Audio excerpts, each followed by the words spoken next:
இப்போ தாய் அப்படின்னு பார்த்தோம், தாய்மை, கற்பு அதெல்லாம் பார்த்தோம். தாய்மைன்னு சொல்லும்போது ஒழுக்கம் அப்படின்றது ஒன்று தோன்றதா? கற்பு அப்படி ஒருத்தர் கற்புடன் இருக்கார் அப்படின்றத ஒழுக்கத்துடன் இருக்கார் அப்படி ஒழுக்கமாக இருந்தால் தான் அப்படி இருக்க முடியும் இல்லையா? அப்போ ஒழுக்கம் அப்படின்றது இந்த 4ஆம் பாவத்தின் காரகம் அப்படின்னு எடுத்துக்கணும். அதே மாதிரி உற்பத்தின்னு சொல்லி பார்த்தோம், ப்ரொடக்ஷன் லைனுக்கு ஒரு உதாரணம் பார்த்தோம். அப்போ ப்ரொடக்ஷன் லைன் போது ஒரே மாதிரியான உற்பத்தி அப்படின்றது 4ஆம் பாவத்தின் காரகம். அப்புறம் கனமான அப்படின்றது இந்த 4ஆம் பாவத்தின் காரகம். ஏன் கனமானன்னு சொல்லும்போது, வீடு வாசல் சொல்லும்போது அதெல்லாம் என்ன வெயிட் உள்ள பொருளாக வெயிட் இல்லாமல் லேசாக இருக்குமா? வீட்டை தூக்கி டக்குன்னு மாற்றி வச்சிட முடியுமா? முடியாது. அந்த மாதிரி வீடு வாகனம் அப்படிங்கும்போது அதெல்லாம் கனமான பொருட்கள். அப்போ அனைத்து விதமான கனமான பொருட்கள்லாம் எப்படி இருக்கும்? கனமான பொருட்கள் ஒரே இடத்துல நிலையாக நின்றுட்டு தான் இருக்கும் இல்லையா? அப்போ வீட்டில் இருக்கக்கூடிய கனமான பொருட்கள்லாம் பாருங்கள், பழைய பொருட்கள் அதுன்னு சொல்லும் போதெல்லாம் அது ஒரே மாதிரியான இடத்துல இருக்கும். அதை எடுத்து மாற்றோம். இப்போ பீரோ, அந்த காலத்தில் வாங்கின பீரோ அப்படின்னு சொல்லி ஒரே இடத்துல நிலையாக இருக்கும் கனமான பொருள்.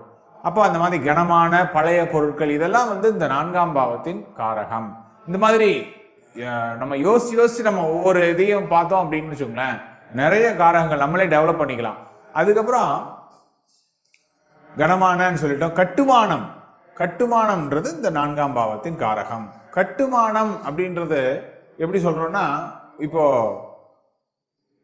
இருதயம், சிறுநீரகம், இருதயம், இந்த நுரையீரல் எல்லாம் பார்த்தோம். இதெல்லாம் என்னன்னா ஒரு மனிதனோட உடல் இயங்குறதுக்கான அடிப்படையான உறுப்புகள் இல்லையா? இதெல்லாம் பேஸ். முக்கியமா எந்த ஒரு இப்போ கை உடைஞ்சாலும் கை இல்லாம கூட ஒருத்தரை பார்க்குறோம், கால் இல்லாம கூட கட்டை வச்சு நடக்கிறத பார்க்குறோம். பட் இந்த உடல் உறுப்புகள்ல முக்கியமானது பேஸ் என்ன அப்படின்னு பார்த்தீங்கன்னா, இந்த இருதயம், இந்த நுரையீரல், இந்த முக்கியமான உறுப்புகள் செயலிழந்து போயிடுதுன்னா நம்மளால வாழ முடியாது இல்லையா? அது மாதிரி இந்த அடிப்படையான விஷயங்கள் அப்படின்னு சொல்லக்கூடிய இந்த கட்டுமானம்ன்றது ஒரு வீட்டுக்கு ஒரு அஸ்திவாரம் போல. அதாவது அஸ்திவாரம் தான் வச்சுக்கோங்களேன், அதை நல்லா கரெக்டா டைட்டா பிடிச்சி நிறுத்துறது இல்லையா அந்த கட்டுமானம் அப்படின்றது. அதனால இந்த கட்டுமானம் அப்படின்றத இந்த 4ஆம் பாவத்தில் சொல்கிறோம். அப்போ அடிப்படைன்னு பார்த்தோம். அடிப்படைங்கும் போது கல்வி 2ஆம் பாவத்தில் பாலக்கல்வின்றதை பார்த்தோம். இந்த 4ஆம் பாவமானது அடிப்படை கல்வி. அப்ப 2ஆம் பாவத்தின் பரிணாம பாவமானது 4ஆம் பாவம். அப்ப பாலக்கல்வியிலிருந்து அடுத்த ஸ்டேஜ் என்ன? அடிப்படை கல்வி. அப்ப அடிப்படை கல்விங்கிறது ஏன் இதுல வச்சாங்க அப்படின்னா, இப்ப உயர்கல்வி, உச்சநிலை கல்விக்கெல்லாம் பேஸ் எது? அடிப்படை கல்வி தான். அப்ப பேஸ் இது அடிப்படை கல்வியே கிடைக்கல அப்படின்னா நம்ம அடுத்தடுத்த ஸ்டேஜுக்கு போக முடியுமா? போக முடியாது. அதனால இந்த அடிப்படை கல்வின்றது இந்த. அப்புறமா 9ஆம் பாவம் அப்படின்றது இறையருள், இறை கொடுப்புனை அப்படின்றது அகம் சார்ந்த பாவம். 1, 5, 9 திரிகோணத்துல 9ஆம் பாவம் அப்படின்றது இறை கொடுப்புனை, கடவுள் பக்தி, அதாவது நம்ம பாரம்பரியம் சார்ந்த விழாக்கள், அதெல்லாம் இந்த 9ஆம் பாவத்துல வரும். அப்போ 9க்கு எண்ணி வரக்கூடிய 8வது பாவம் இந்த 4வது பாவம். அப்ப அதற்கு எதிர்மறையான காரகங்களை இந்த 4ஆம் பாவம் வைத்திருக்கும்னு சொல்லி பார்த்தோம் இல்லையா? அப்ப இறையருள், அதாவது ஆன்மீகம் அப்படின்றது 9 அப்படின்னா அதற்கு எதிர்மறையா என்ன இருக்கு? நாத்திகம் அப்படின்றது இந்த 4ஆம் பாவத்தில் உள்ளது. நாத்திகம் பேசுபவர்கள், கடவுள் நம்பிக்கை அற்றவர்கள் அப்படின்னு சொல்லலாம். அப்படின்றது இந்த 4ஆம் பாவத்தில் வரும். அதே மாதிரி 9ஆம் பாவமானது வெளிநாடு அப்படின்னா இந்த 4வது பாவமானது சொந்த ஊர். இப்போ 9ஆம் பாவம் ஒருத்தருக்கு 4ஆம் பாவம் தொடர்பு பெற்றிருந்ததுன்னா என்ன ஆகும்? வெளிநாட்டு போக மாட்டார், சொந்த ஊர்லே இருப்பார் அப்படின்னு சொல்லி எடுத்துக்கணும். அந்த மாதிரி 9ஆம் பாவம்ன்றது யூகிக்கக்கூடிய தன்மை. இந்த 4ஆம் பாவமானது அதற்கு எதிர்மறையான அறிவுபூர்வமாக செய்யக்கூடியது அப்படின்னு சொல்லி பார்த்தோம். எல்லாத்துக்கும் இந்த மாதிரி என்னென்ன காரகங்கள், அகம் சார்ந்த காரகங்கள்ல 1, 5, 9, 5, 9ல என்னென்ன காரகங்கள் இருக்கோ அதுக்கு எல்லாத்துக்கும் ஆப்போசிட்டா நீங்க போட்டுட்டீங்கன்னா இந்த 4ஆம் பாவத்தோட காரகங்கள் அனைத்தும் வந்துவிடும். ஒரு பாவத்திற்கு, அதாவது ஒரு அகம் சார்ந்த பாவத்திற்கு புறம் சார்ந்த பாவமானது எதிர்மறையானது. அதாவது ஒரு பாவத்திற்கு எதிரி பாவம் அப்படின்னு சொல்லக்கூடிய இந்த 8, 12 வரக்கூடியது. ஒரு பாவத்திற்கு பிந்தைய பாவமானது 12ஆம் பாவம், 8வதாக எண்ணி வரக்கூடியது அந்த பாவத்தையும் உள்ள காரகங்களையும் இந்த பாவத்தோட காரகங்களையும் கம்பேர் பண்ணீங்கன்னா எதிர்மறையாக இருக்கும். ஒரு பாவத்திற்கு 8, 12ஆக எண்ணி வரக்கூடிய பாவங்களின் காரகங்களை ஒத்து பார்த்தால் என்ன இருக்கும்னா ஆப்போசிட்டா இருக்கும், அப்படியே முரண்பாடாக இருக்கும் அப்படின்றத புரிஞ்சுக்கணும்.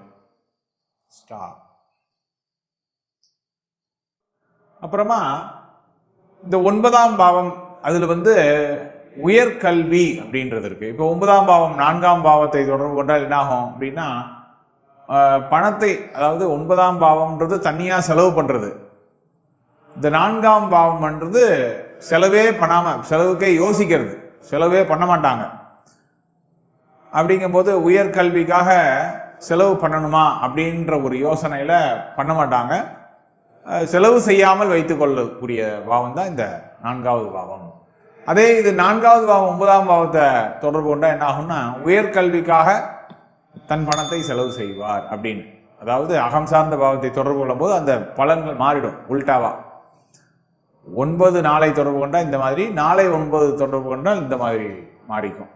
அது மாதிரி அப்புறமா இரண்டாம் பாவம் அப்படின்றதுல உடலுக்கு தேவையான சக்தி அப்படின்றத பார்த்தோம். 2ஆம் பாவ காரகத்துல உடலுக்கு தேவையான சக்தி அப்படின்றது இருக்கு. அப்போ 2வது பாவத்திற்கு 14ஆம் பாவமான இந்த 4ஆம் பாவத்தில் தேவைக்கு அதிகமான சக்தி அப்படின்றது இருக்கு. அதாவது பணம் அப்படின்றது 2வது பாவம், அதிக பணம் அப்படின்றது 4ஆம் பாவம் பார்த்தோம் இல்லையா? அதே மாதிரி உடலுக்கு தேவையான சக்தி அப்படின்றது 2வது பாவம், அந்த தேவையை விட அதிகமா இருக்கக்கூடிய சக்தி இந்த 4வது பாவம். அப்ப என்ன ஆகும், உடலுக்கு தேவைக்கு அதிகமாக, உடல் தேவைக்கு அதிகமான சக்தி வந்தா என்ன ஆகும் அப்படின்னா தேங்கிடும். இப்போ நம்ம குறிப்பிட்ட அளவு கலோரி உடலுக்கு தேவை அப்படின்னா அதுக்கு மேலேயும் நம்ம சேர்ந்துட்டே இருந்ததுன்னா என்ன ஆகும்னா ஒரு சர்டன் லிமிட்ல, ஒரு சர்டன் ஸ்டேஜ்ல இந்த கொழுப்பானது இது உடல்ல தேக்கி வைக்கக்கூடிய நிலை வரும் இல்லையா? வயிற்றுல அந்த கொழுப்பானது தேங்கி நிற்கும். அந்த சக்தி அதிகமாகும் போது அந்த கலோரியானது நம்ம ஒர்க் பண்ணும் போது எரிஞ்சு போயிடும். அது எவ்வளவு தூரம் நமக்கு அந்த டெய்லி ஒர்க் பேசிஸ் படி அந்த கலோரியானது பர்ன் ஆகுது, அதுக்கு மேல நம்ம வேலையை பார்க்கல என்ன ஆகும், அந்த உடலுக்கு தேவையான சக்திக்கு மீறி அந்த நம்ம எடுத்துக்கும் போது அந்த சக்தியெல்லாம் தேக்கம் அடைகிறது. அப்ப தேக்கம் அப்படின்றது இந்த 4வது பாவம். அப்ப தேக்கம்ங்கும் போது சர்க்கரை நோய் அப்படின்றது இந்த 4ஆம் பாவத்தில் வந்துடும். ஆட்டோமேட்டிக்கா சர்க்கரை நோய் அடுத்த ஸ்டேஜ் என்ன, சுகர் தானே. அப்ப சர்க்கரை நோய் அப்படின்றது இந்த 4ஆம் பாவம் மட்டும் கிடையாது, சர்க்கரை நோய் அது இன்னும் ஒரு சில பாவங்களையும் பார்க்கணும், காரகங்களையும் பார்க்கணும், கிரக காரங்களையும் பார்க்கணும். 4ஆம் பாவமும் சர்க்கரை நோய்க்கு ஒரு காரணம்னு எடுத்துக்கணும். ஸ்டாப். இது மாதிரி காரகங்களை நாமே டெவலப் பண்ணிக்கணும். என்னென்ன உங்களுக்கு தோன்றதோ அது எந்த பாவத்தில் வரும் அப்படின்னு நீங்க யோசிச்சு பார்த்தீங்கன்னாலே உங்களுக்கு அது பழக்கத்துக்கு வர ஆரம்பிச்சிடும். அந்த மாதிரி அகம் சார்ந்ததா புறம் சார்ந்ததா அது எந்த பாவத்தில் இருக்கும் அப்படின்னு சொல்லி நீங்க யூகிக்க தான் உங்களுக்கு காரகங்கள் நிறைய டெவலப் ஆகும். மீண்டும் ஒரு பாவத்தின் காரகங்களில் அடுத்த காணொளியில் சந்திக்கலாம். நன்றி.